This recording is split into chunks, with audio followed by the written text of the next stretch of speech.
Hello and welcome. I'm Douglas Evans at Center for Healthy Sex, and along with Alexandra Katahakis, our clinical director, we want to welcome you to today's guest expert webinar series.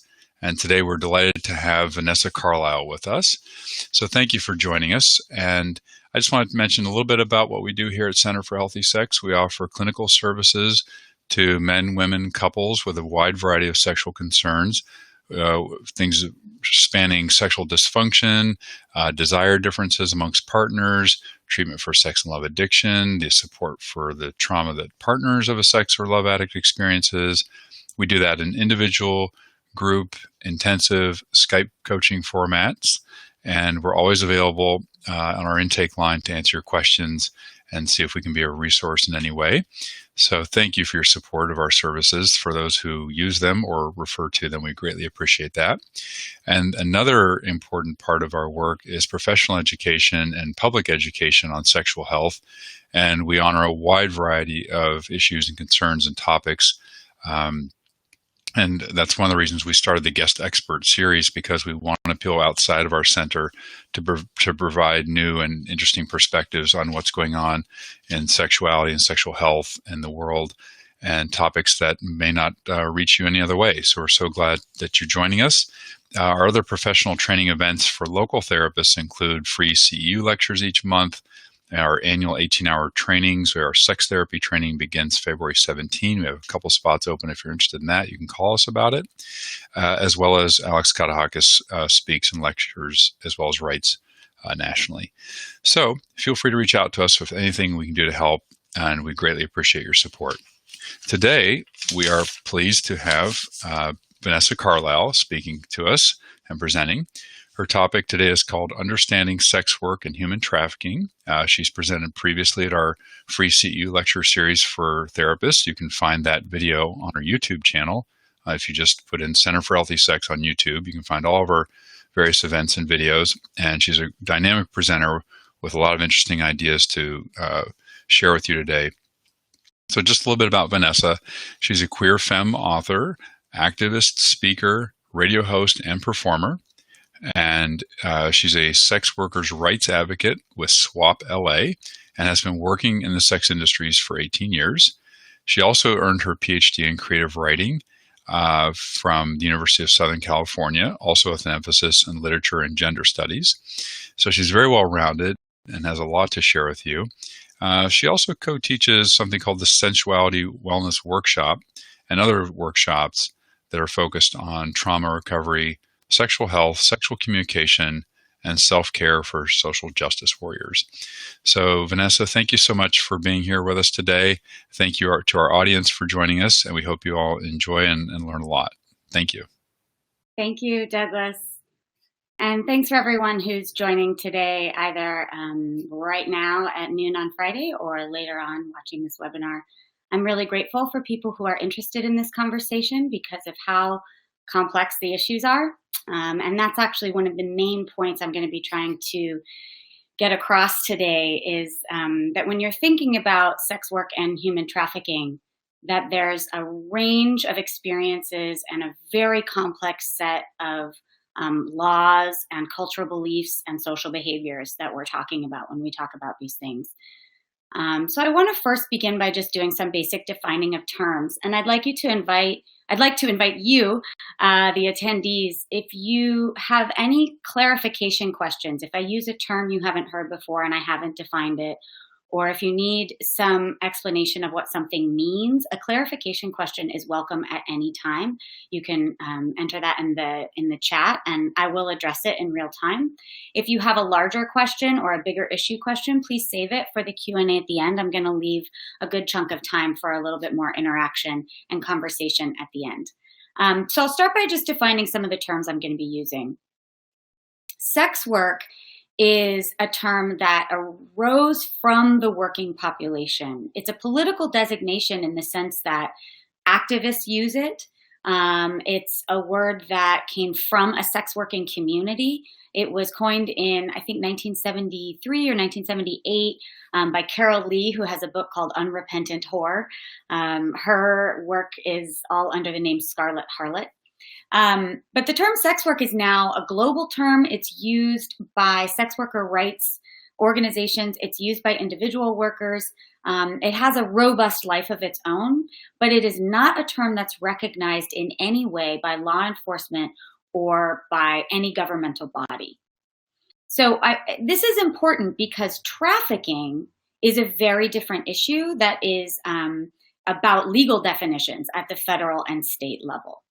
So sex work encompasses anything that has to do with commercial sex acts. So webcamming, porn performance, traditional escorting, outdoor work.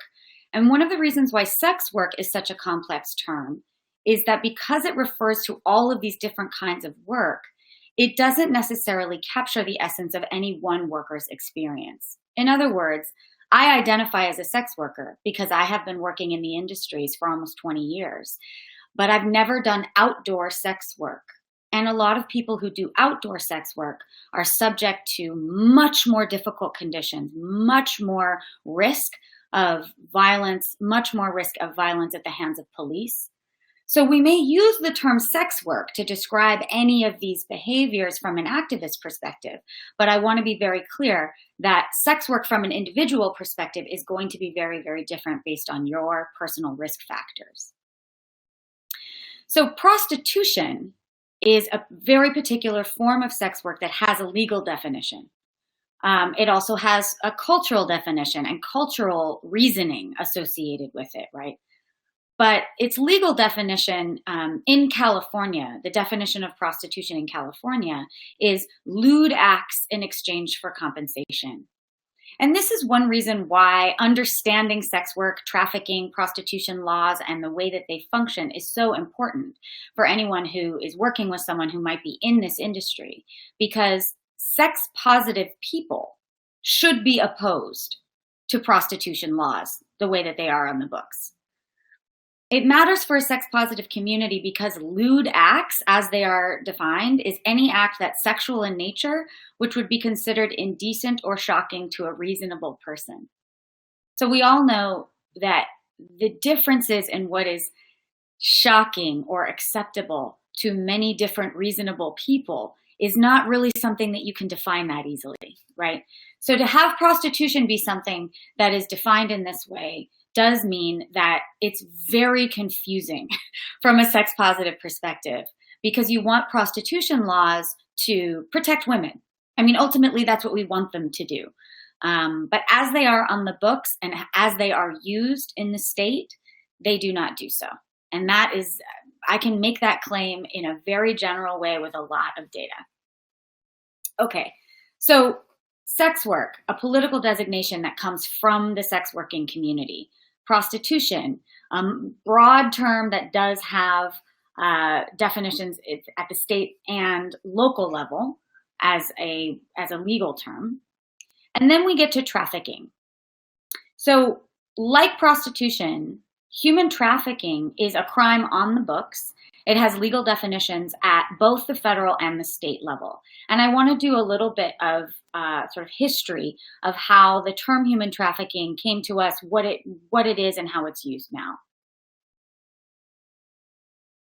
So human trafficking was defined in the way that we use it now. It was defined by the Trafficking Victims Protection Act in 2000.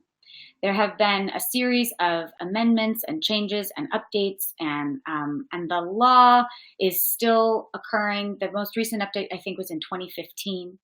And most of the updates are about figuring out how to fund anti-trafficking efforts, how to be accountable to the numbers, how to understand who's getting trafficked and where and how and why. But human trafficking, as defined by the Trafficking Victims Protection Act, is a broad category of a crime that involves not just sex trafficking, but other forms of labor trafficking, such as indentured servitude, debt bondage, slavery. The issue is that human trafficking, as we understand it kind of from the lay perspective, usually refers to something that we think of as sex trafficking. And sex trafficking is defined separately from other forms of human trafficking in the Trafficking Victims Protection Act. So sex trafficking, the legal definition, is the recruitment, harboring, transportation, provision, or obtaining of a person for the purpose of a commercial sex act. And a commercial sex act, as defined by the law, is any sex act on account of which anything of value is given to or received by any person. So the definition of commercial sex act is quite broad and can be interpreted a number of ways. And usually it's used to interpret acts of prostitution. Sex trafficking itself is not the same as severe forms of trafficking. So for those of you who have done any background research on this, you're waiting to hear the words force, fraud, and coercion.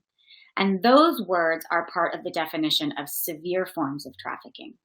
So severe forms of trafficking involve force, fraud, and coercion for the purpose of a commercial sex act, or force, fraud, and coercion for involuntary servitude, debt bondage, peonage, etc. Severe forms of trafficking also cover child trafficking. So we have a new ordinance or I guess it's a policy that just got passed in California that makes underage people, so anyone under 18 who gets picked up by law enforcement in a prostitution sting, if they're involved in sex work, especially outdoor sex work, they're considered a trafficking victim. And those people are no longer going to be persecuted under prostitution laws. Those people are now getting put into child welfare services. So on the one hand, this is great because it means that we're no longer going to see 14, 15-year-olds getting handed prostitution charges. On the other hand, it does mean that they're getting put into the system. And by the system, I'm talking about foster care, group homes, places where children may be trying to thrive, but don't often, right? So there's a lot of complexity to just what happens to people when they get picked up in a prostitution sting and are identified as a victim of human trafficking. Identifying victims of human trafficking is a real issue for law enforcement. And there's been a number of studies on this. One that I like that I think really lays it out very clearly was done by Northeastern and the Urban Institute Justice Policy Center. It was submitted to the National Institute of Justice and got published in 2012. And basically the findings show that identifying victims of human trafficking is really, really challenging. And there's a number of reasons for this. One of the reasons is that the people doing the identification are law enforcement. And in 35 states, it's still legal for cops to have sex with people in their custody. Traditionally, sex workers have terrible relationships with law enforcement. Sex workers have, since the 19th century, been bribing police to stay out of their places. They've been exchanging sex for protection. A little bit later, I'm going to talk about a case that's still ongoing about a sex worker named Celeste Guap, who has named over 25 officers with whom she had contact in the Bay Area. So cops don't tend to protect sex workers. Sex workers know this. And so therefore, if they're also victims of human trafficking, it's sort of like 6 of one, half dozen of the other. I'm going to get exploited here. I'm going to get exploited here. Right? That's sort of the sex worker perspective when it comes to dealing with the cops around human trafficking. So I'm just going to read you a little bit from this study from Northeastern.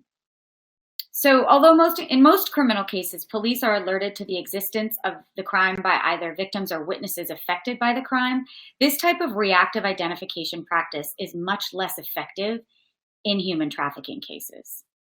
Victims are hidden by their exploiters and by others who come into contact with them and benefit from their exploitation. Additionally, victims of human trafficking often do not self-identify as victims because they know that an activity that they've engaged in, such as prostitution or illegal entry into the United States, is against the law. In these cases, human trafficking victims are unlikely to report their victimization to the police or to seek help from service providers who could notify law enforcement. Another challenge associated with identification is that some victims rely on or have an intimate connection with their exploiter, who has perhaps threatened them or their family. Victims may also be afraid to identify themselves as victims due to prior interactions with the police. Moreover, in the rare cases where victims do self-identify to law enforcement, they are frequently treated as offenders and arrested. So this is another reason why identifying the differences between consensual adult sex work and human trafficking is so important.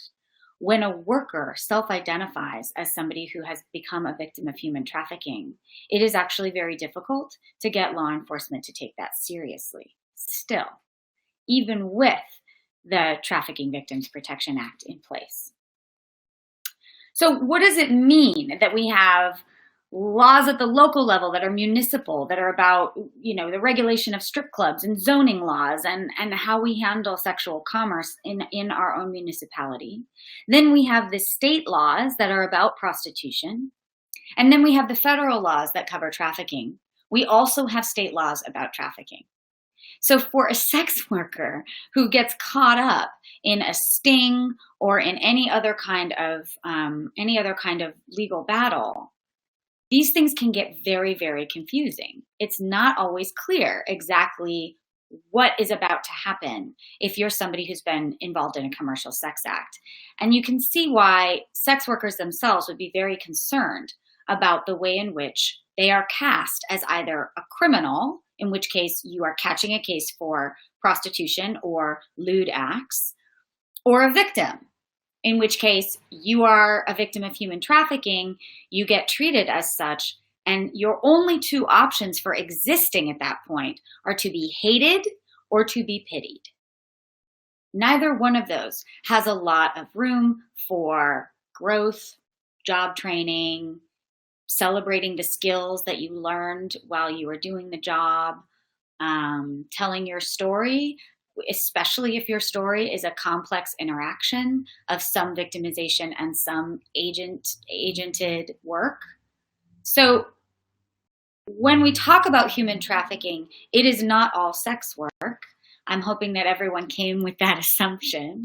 But when we talk about sex work, we are also including people who might self-identify as trafficking victims. There's a number of people who I've had contact with who self-identify as people who got into the industry through trafficking and then eventually broke free from whoever was managing them or holding them hostage, and then ended up being a sex worker independently, in part because that was what they knew how to do. That's where their skills were. They saw how the business run and they figured out how to do it for themselves. Some of these women are incredibly resourceful. They're great entrepreneurs. And the fact that the job that they do is criminalized is what's keeping them from being really successful.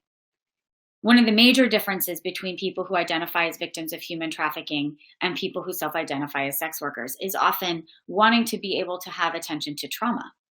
And so even though we have laws on the books that are supposed to be protecting women from the trauma of trafficking, what we end up seeing is that a lot of people are very deeply traumatized by their contact with law enforcement, perhaps even more so than by the life that they were living before.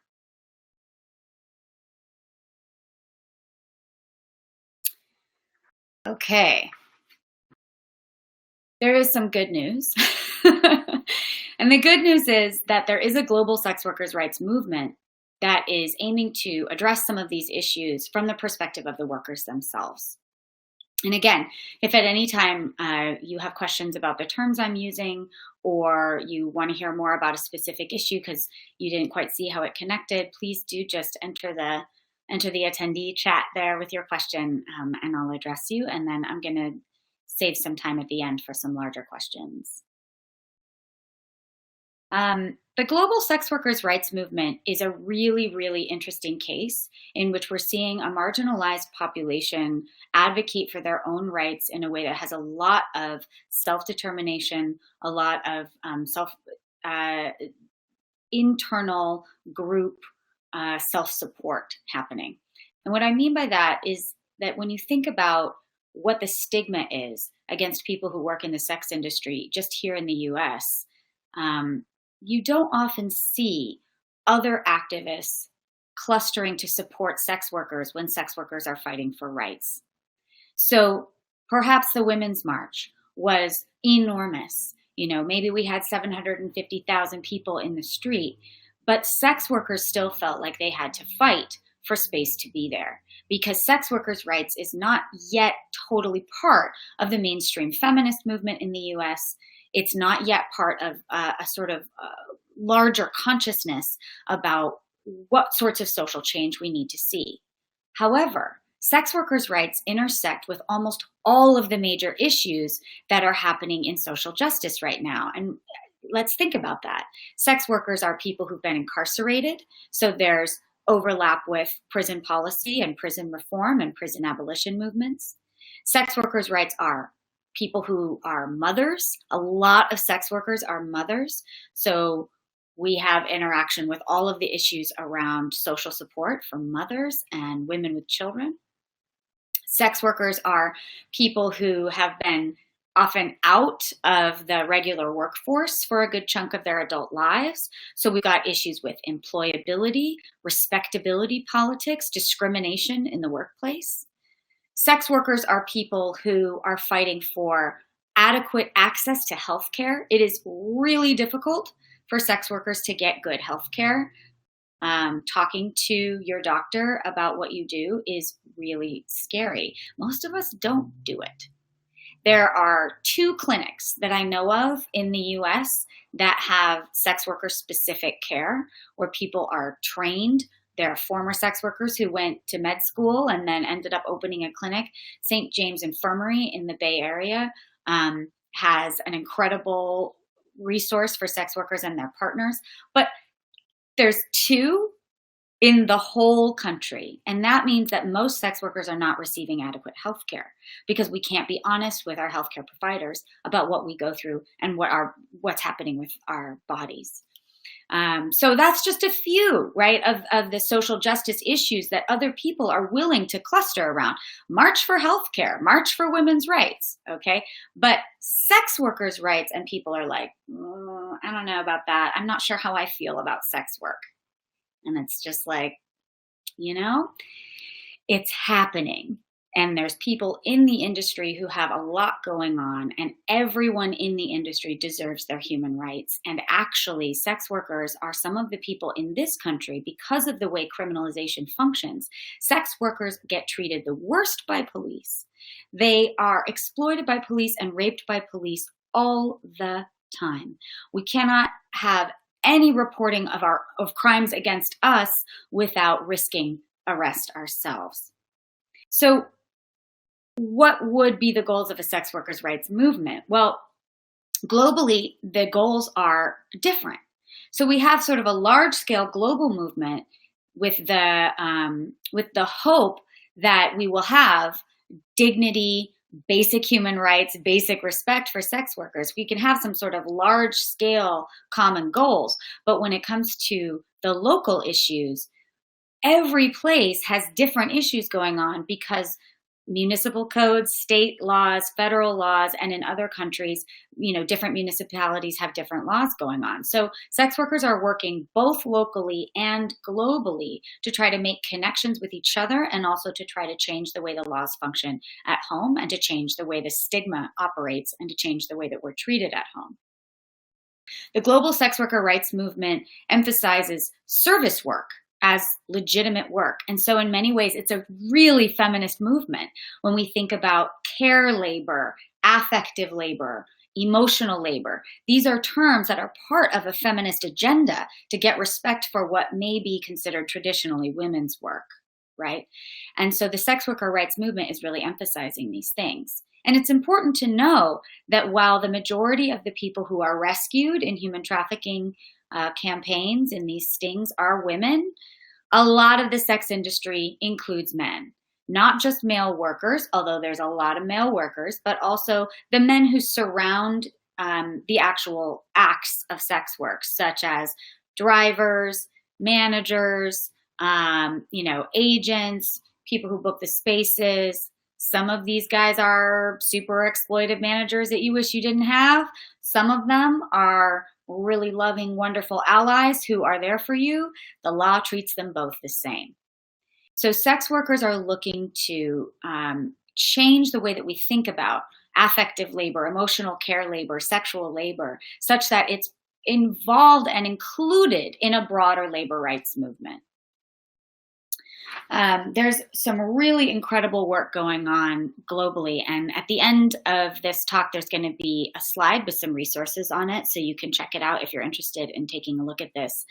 Because the US has full criminalization, because prostitution is illegal in all 50 states, with the exception of 8 counties in Nevada and a very, very specific brothel form of sex work that's legal there, we have a culture of thinking of prostitutes and people who work in the sex industry as criminals.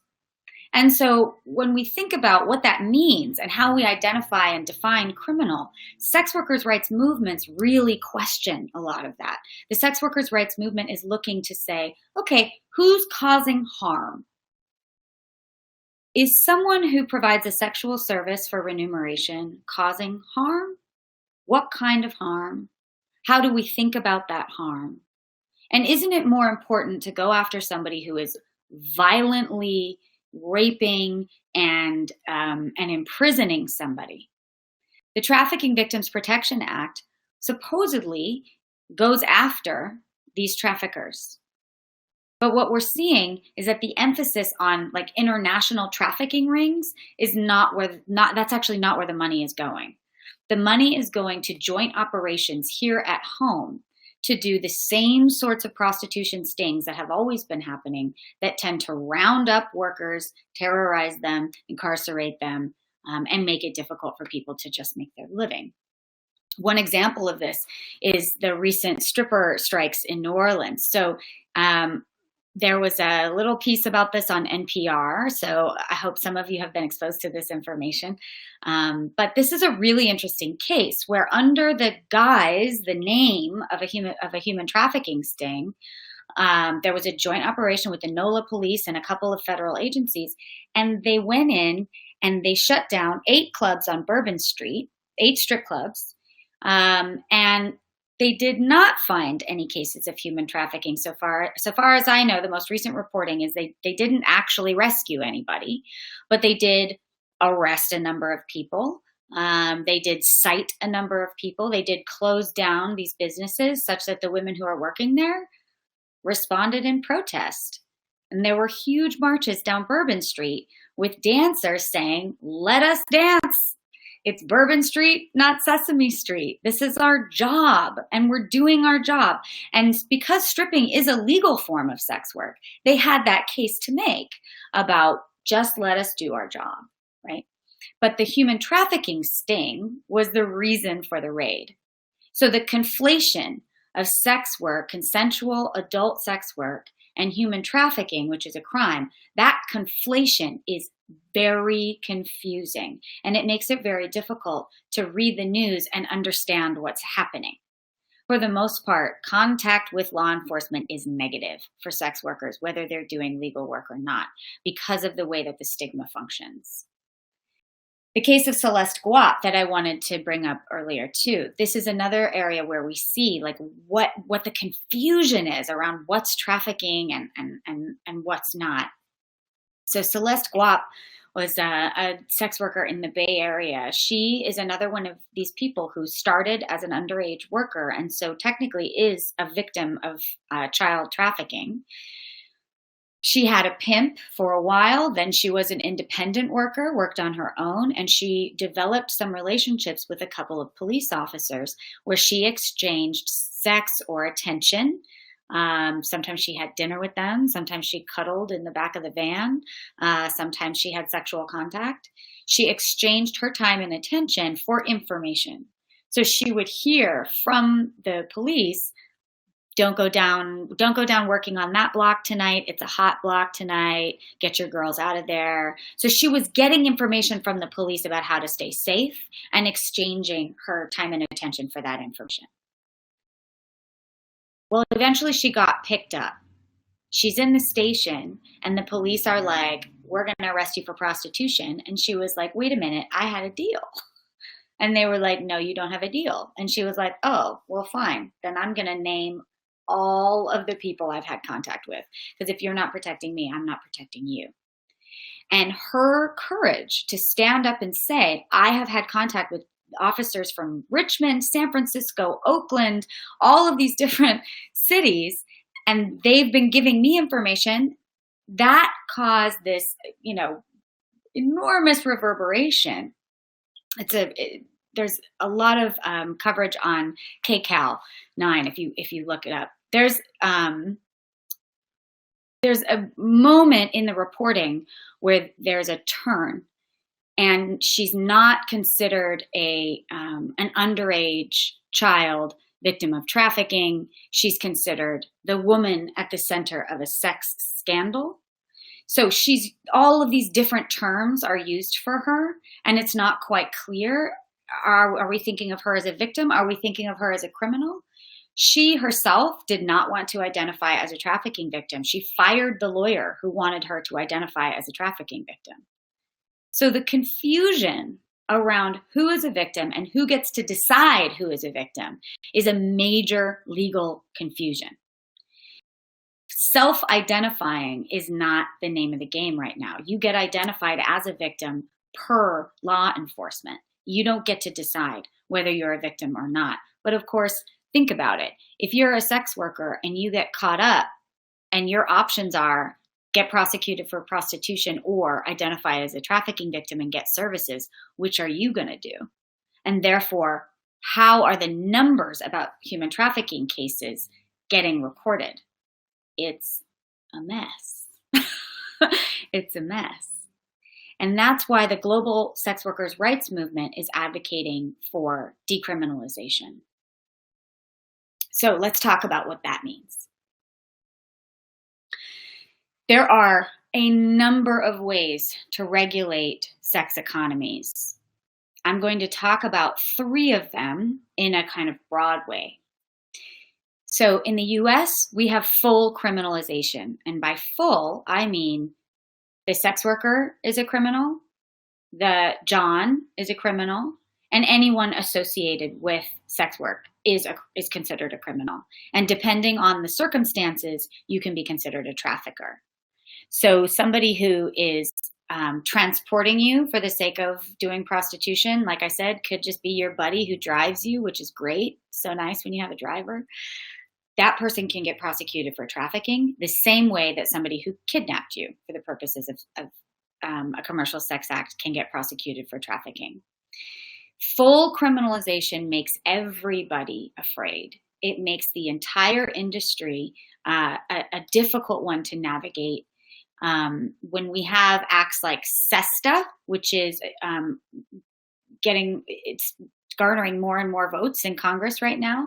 The SESTA Act is the Stop Enabling Trafficking Act.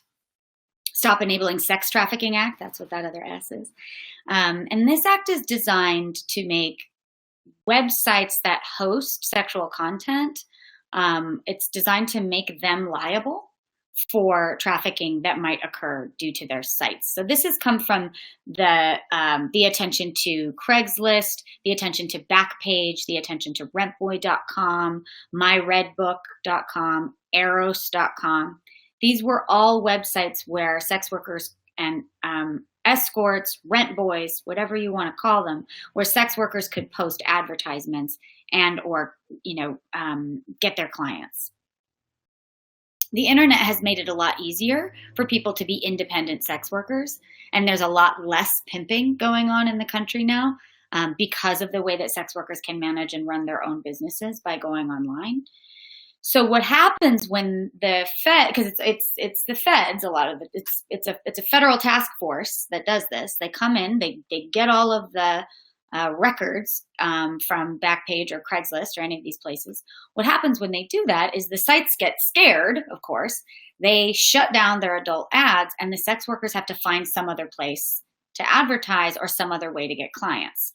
There's definitely a large number of sex workers for whom the removal of their online platform makes them less safe because now they have to either work outside or they have to get clients without being able to check their backgrounds or do any references. A lot of independent sex workers have screening procedures where we want to see a work email. We want to see a phone number that's legit. We try to make sure that a person coming to us isn't a cop and isn't someone who's been put on a blacklist somewhere, right? When you take away the online platform, sex workers have a much harder time taking care of themselves and staying safe. But the way that the online platforms get shut down is through the language of stopping human trafficking. That is a terrible confusion for the public because it sounds like, oh, good, we're getting the pimps. We're getting the people who are getting victimized safely taken away from their pimps. That's the idea people have when they think of prosecuting human trafficking. But it's not what's happening when those websites get shut down for the most part. And it's actually very few human trafficking cases that have come out of those shutdowns. So what SESTA does is it makes those websites liable in a way that they're not right now. The websites themselves are not necessarily going to be prosecuted for human trafficking. They tried to prosecute Backpage and they failed because of the way the laws were written. So SESTA is supposedly a way to fix that so that now if there were to be young women, let's say under 18, who are getting advertised on Backpage, now Backpage could be liable for human trafficking. That's a big, big problem for independent sex workers. It's a big, big problem for the web because of the way that the trafficking definitions are so broad. Full criminalization. All 50 states have laws against prostitution. There's no federal law against prostitution. The federal government has decided that the states regulate prostitution, but the federal government does have anti-trafficking laws. In all 50 states, prostitution laws range from misdemeanor to felony. Your circumstances depend. It's all kind of to the. It's all in the different jurisdiction, how it works. There's also laws in most tribal communities and on most reservations that address prostitution. And there are new laws and new trafficking codes getting written for tribal communities too. So what full criminalization does is, of course, puts a lot of people at risk under the guise of saving them, keeping them safe. Partial criminalization, otherwise known as the Nordic model, also called end demand, criminalizes the buyer of the sexual service. So it makes the John the criminal, but the sex worker is not necessarily criminalized. This sounds really good to a lot of people. It sounds like a way to protect women. It sounds like a way to sort of reduce the danger. Ultimately, what we've seen with the numbers coming from the Nordic model is that the Swedish government is really, really proud of themselves, and the sex workers on the ground are reporting that it is not working. It is not helping them, that they fear the police just as much as they always did, that some of the customers and clients are getting more and more afraid because now they're feeling that burden of the terror of criminalization more than they were before, and that the social services or the rescue that's supposed to happen once your John gets arrested is just not there. That sex workers are not finding it easier after that encounter. Like the police come, they arrest the client, they're like, all right, go take care of yourself. Well, how can you take care of yourself if your main means of bringing in money to your family is now gone? So the Nordic model has a lot of like cheerleaders at the governmental level, but it does not have a lot of support from the sex worker rights community because of the way that we're hearing sex workers talk about what happens to them under the Nordic model. So that's partial criminalization. Legalization is what we have in places like the Netherlands. So when you think of that sort of quintessential red light district, legalization is where prostitution is heavily regulated. Again, that sounds okay. We could get some taxpayer money, maybe. It's a really lucrative business, so isn't regulation the best way to go? And so people who think, well, consenting adults should be able to do what they want to do, often say, I'm an advocate for the legalization of prostitution. And that sounds really forward thinking. And I'm always happy to hear people say that, because at least in the beginning, it does sound good. But something that sex workers report is that when you have legalization, you actually open the door for an underground economy that is still illegal, where you have, immigrant women who are not able to keep up with all the paperwork that they're supposed to be doing. You have people who have mental and emotional health issues who can't pass whatever the screening is. Like, there's a lot of regulation that comes with legalization. You have to have your licenses in order. You have to have your health codes in order. You have to have all of your paperwork in order. And people fall out of line. They have a difficult time keeping up with all of that. And so what legalization often does is it privileges a certain class of worker and then ends up criminalizing the rest.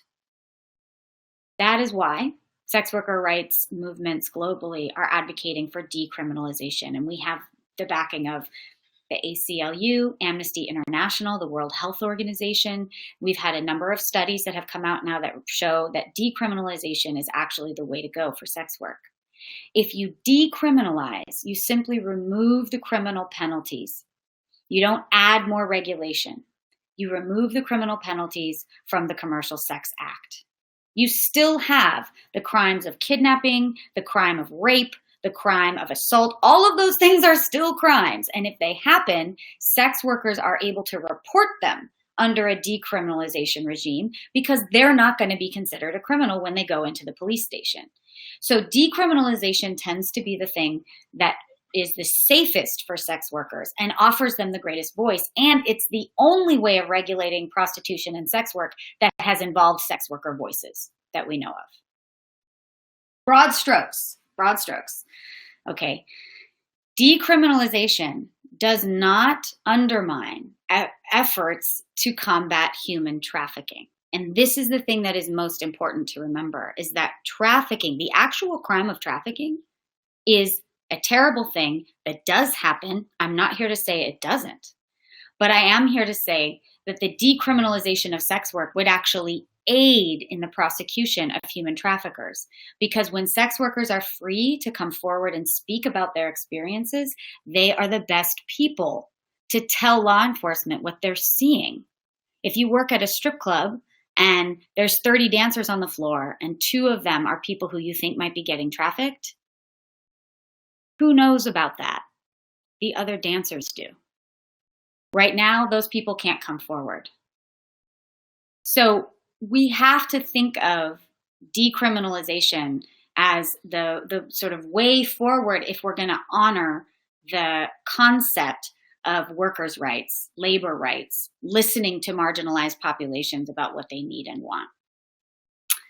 Okay, thank you so much for listening to me just talk. And we have about 15, 18 minutes now that I'd like to open it up to questions. So one question here: what are the 2 locations that provide educated resources and services for sex workers? Where can sex workers get these resources and services that are not close to these 2 centers? It's such an important question. On the last slide, when the webinar is over, there's a couple of different places for you to look and see where some of these resources are. There's a couple of different sex worker rights organizations in the US. One of them is the Sex Workers Outreach Project, and it's called SWAP. And SWAP USA has a landing page that's got a lot of resources on it for sex workers and for allies who are trying to learn more about the movement and about sex work itself. The clinics, one of them is the St. James Infirmary in San Francisco. There also was a clinic in New York called Persist. And I think they've actually had to shut their doors. I'm not certain about that, but they were in operation for a number of years. They offered sliding scale services to sex workers and their partners. Sex workers tend to do a lot of internal self-support. So it's very difficult for sex workers to get resources from the state or from nonprofits unless we're willing to identify as victims of trafficking. So there's a lot of nonprofits that are supposedly fighting trafficking that often aren't really full of services for sex workers. A lot of nonprofits that do human trafficking work are about raising awareness, and they get a lot of money to raise awareness among populations that aren't involved in the sex industry. But for sex workers themselves, most of our support is internal. We help each other. Our clients help us. There aren't a lot of places for us to go. There aren't a lot of organizations that offer us resources. I'm sorry to say. In LA, the East LA Women's Center has a new program that's for victims of assault, victims of trafficking, and there is a person on staff there who's really well versed in these issues. So there are some anti-trafficking organizations that are sex worker rights positive, that are sex worker positive, that aren't trying to tell sex workers that your problem is that you don't respect yourself and you have to get another job. But it's difficult. It's really difficult. So thanks for asking that, Julia. Okay. Ooh, a good question. If I found out a friend or colleague was either a former or current sex worker, what is a sensitive way to respond? I like that question. So first of all, a good thing to do is to just sit with yourself. How do you feel? Are you scared? Are you suspicious? Do you feel uncomfortable with the concept of sex work? Most sex workers are very, very reluctant to talk about our experiences because we experience stigma every single day. Every day there's a hooker joke on TV. There's somebody saying somebody looks like a whore. Every day we are experiencing stigma. So we don't often talk to people, even people who would be understanding and cool. We don't want to talk to them because in general, it's really exhausting to talk about sex work. So it's important how you find out. Did you find out because the person told you directly? If someone tells you directly, you should thank them for trusting you with that information and let them know that you're interested and you'd like to talk about it. You can also ask them if there's anything they'd like for you to read or look up or understand before you talk about it next. Any kind of sensitive information or uncloseting, right, deserves that kind of respect. If you find out through a third party, or if you find out by chance, you're poking around in your own, world looking for your own porn that you like to watch and you see someone you know, right? If you have something like that, or if you find out through a third party, a friend tells you, oh, did you know she used to be a stripper? Right, that kind of thing. Then the most sensitive way to respond is to keep it to your damn self, honestly. Because unless someone shares that part of their life with you directly, they don't want to talk about it with you. If it comes up in another arena and you can show them, like, I'm cool with this, like, I'm relaxed. Obviously, there's a way to be a sex worker and be a healthy human being. That's clear. And I'm just here to be an ally. If you can do that kind of background work, you might be able to have a conversation directly with your friend. But it's very, very painful and very scary as a sex worker to be outed by somebody else. Because there often is a lot of stigma that comes with being outed. Any other questions?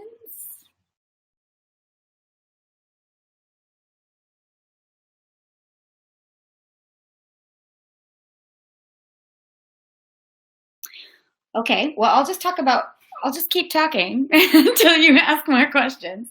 One other thing I wanted to talk about was how people in helping professions, because I know there's probably a number of therapists here, that the ways that people in helping professions can do a little bit of work to think through these issues. One sort of quick way in your own mind as a therapist or a social worker or somebody who's having contact with people in the sex industry, one quick way to distinguish between sex work and human trafficking for yourself is to understand that trafficking is trauma. Trafficking is by definition a traumatic event. It means you've been kidnapped or raped or forced, right? Force, fraud, coercion. Sex work itself doesn't necessarily require trauma. It doesn't always result in trauma. However, sex workers do have a high incidence of trauma because of stigma.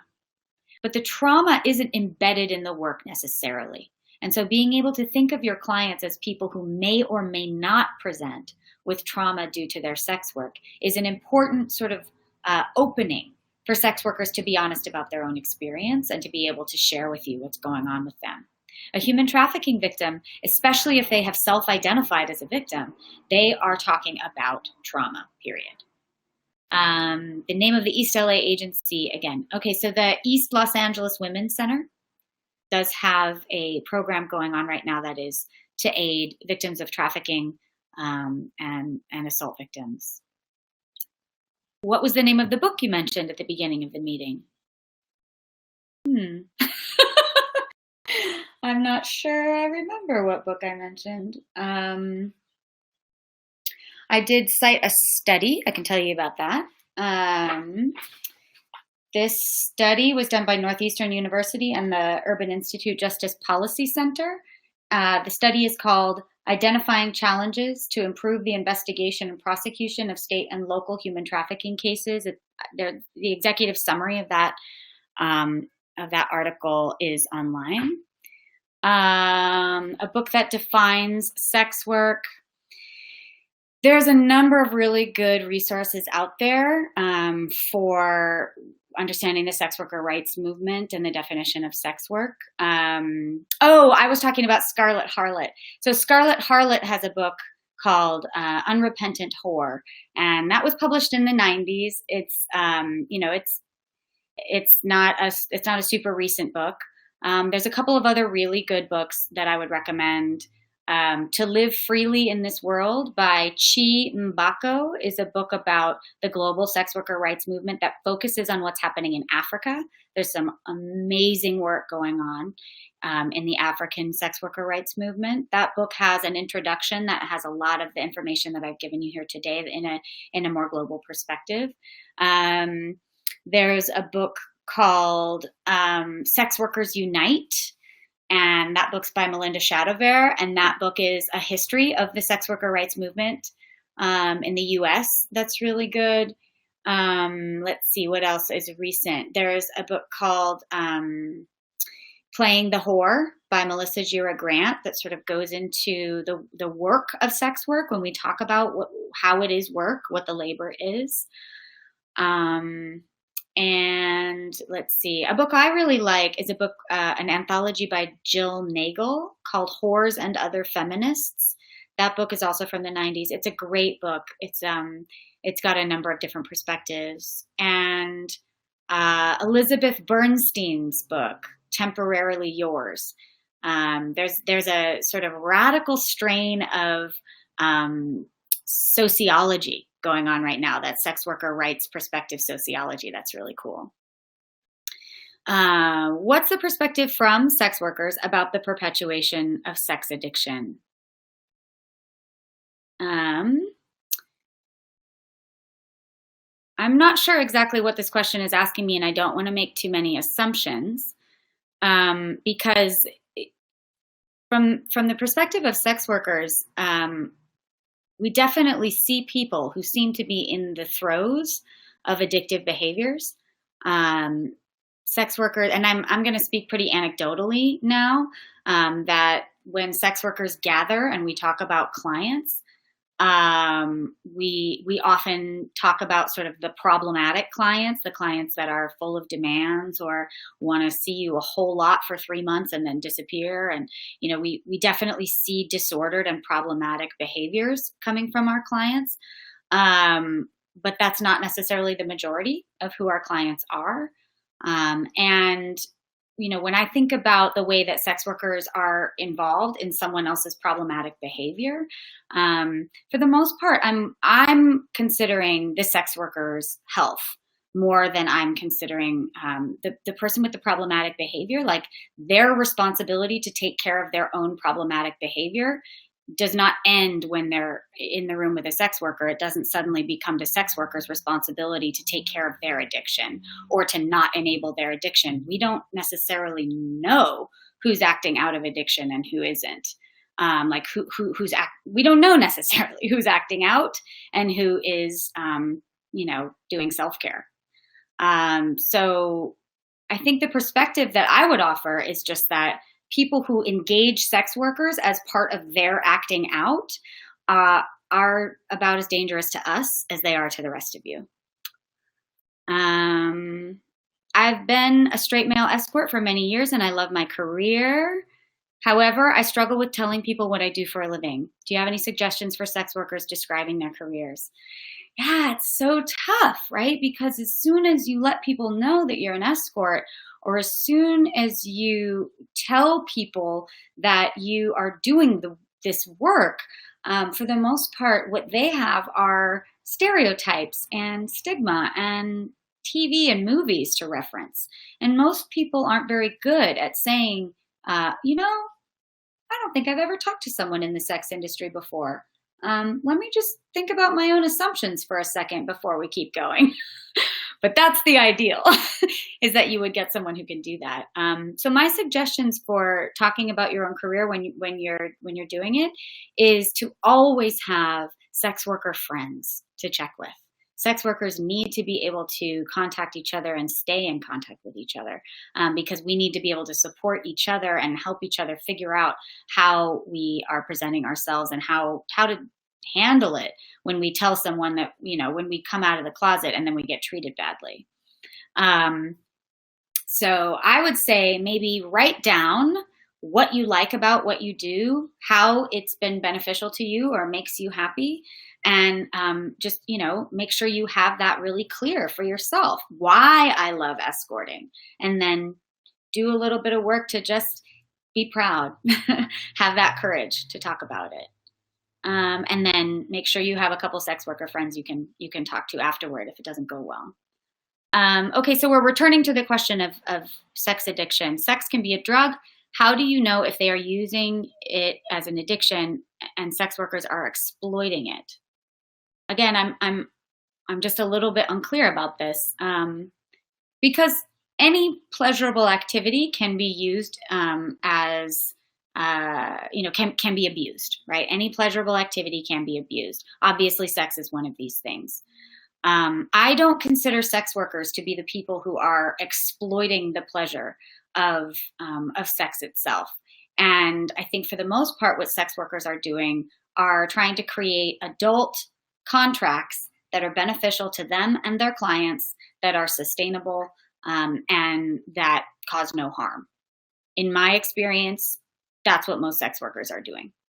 So the notion that the sex workers are exploiting the client's addiction really feels like a piece of stigma to me. It doesn't mean that there aren't sex workers out there who may have that kind of malice. I'm sure that that's out there, but it really doesn't feel like a good way to think about the involvement of a sex worker in an addictive scenario. Sex workers are at a lot more disadvantage socially than their clients, period. So to think of the sex worker as like the evil in the scenario is to sort of misunderstand where the marginalization is happening. I wanted to explore employing a sex worker and have no knowledge of how to locate a professional. As a woman, this is a challenge. I hear you. Thanks for that question. And I'm really impressed actually that somebody asked that question. I think that's wonderful. So I can make some recommendations. It depends on how you want to employ someone. Also, let's be clear. If I was to tell you, like, go out and hire a prostitute, if I was going to tell you that right now, that's a misdemeanor. So that's not what I'm doing. But I can say that if you're looking for exploration in kink, if you're looking for exploration in pleasure, if you're looking for companionship, all of which are legal, one of the sites that still has a lot of traffic on it is eros.com. It's a place where a lot of sex workers advertise. It's a good site for finding people, and it's also a good site for just seeing sort of what's out there and how people are talking about themselves.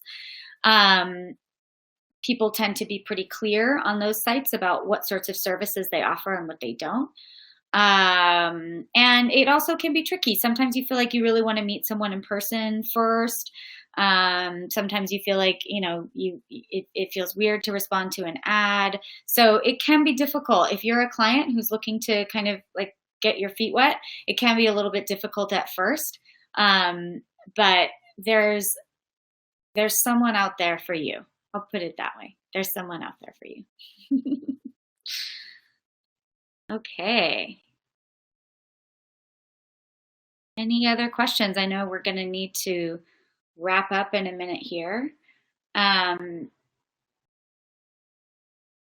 It seems like most of these questions are about consensual adult sex work and not so much about trafficking. So I'm going to hope and assume that that we are able to kind of clear up a little bit of what makes talking about trafficking so complicated and difficult.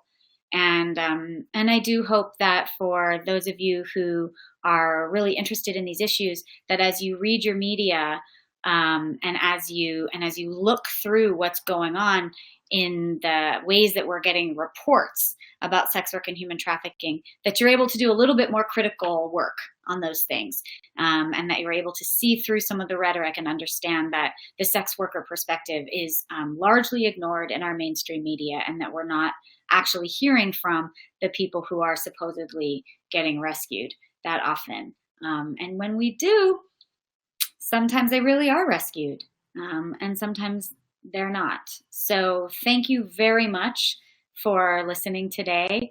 I've got a slide up here that's got a couple of resources for those of you who want to dig a little bit and learn a little bit more about how the laws work and how they interact. This also has contact information for me, my website, my work, a podcast that I co-host with some other sex workers, sex educators, and queer people. It's called On the Dresser.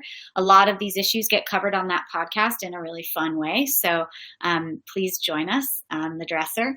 And I'm just so grateful for everyone who made it today and who stuck around and hung out. And I see you, John D. Thank you. Bye.